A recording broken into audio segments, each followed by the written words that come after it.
Dan Kaggelis and Dave Redsell are lucky enough to live in northern Queensland, and they make the most of any spare time they have, doing what they love most, fishing the deep offshore reefs and wrecks with soft plastics.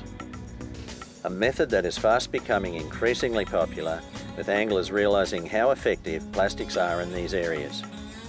As with any fishing though, there are a few simple tips and techniques that can make a session on the water more productive, and the boys give us some good info here.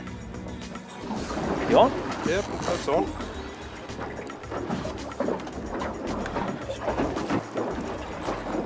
On the swimmer, fish profile, usually associated with a barra lure, but you know, they work great out here. I add on the offshore wrecks and reefs, take up that real paddle tail profile.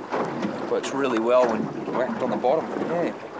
In these areas, there's a bit of a trade-off. You can get the better the moon phase, so around the new and the full moon, the fishing's often quite good, and that's because there's, you know, you tend to be a bit more bait and stuff around, but you also get those bigger tidal runs.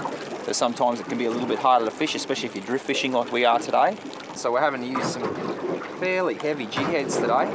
Sometimes it's actually better to use lighter jig heads. It allows it to waft down. You can target fish more in the water column, but today, you know, we really want to be fishing that bottom section. So keeping them as close to the bottom as possible. Fishing that 1 to 3 metres off the bottom is ideal. It's not that different to fishing bait with plastics. You know, you're feeling for bites, and you got to strike. Fish sometimes aren't just going to smash it. You're going to have to feel the bites and then sink that hook. So, you know, being in contact with your line is really important. A lot of people don't like fishing soft plastics, and they prefer fishing bait because they believe that the smell of bait often attracts fish.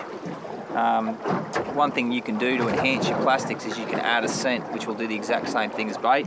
I really like using this Pro Cure, the Bloody Tuna Super Gel from Z-Man. It's really good, comes in a really handy little bottle so it doesn't leak everywhere all through your gear.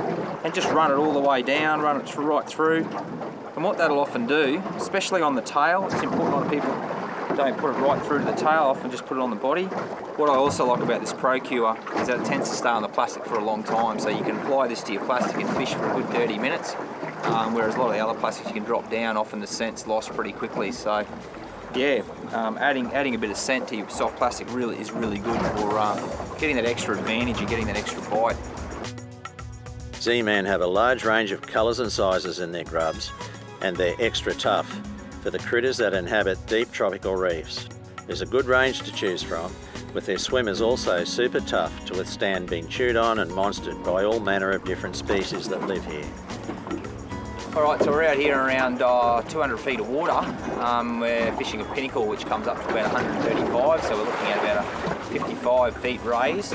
And we're using some pretty heavy jig heads, so I'm using an 8-ounce jig head. A lot of guys, a lot of southern soft plastic fishermen like to use fairly light jig heads to get that wafting effect with their soft plastic.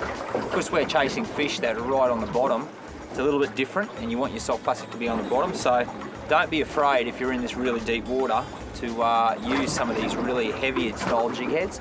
And 8 ounce isn't really that heavy. You know, a lot of guys when they fish paternoster rigs for bait will often use an 8-ounce dropper lead or a 6-ounce dropper lead. And so an 8 ounce lead is sometimes a really good way to get down on the bottom. Check out ttlures.com.au.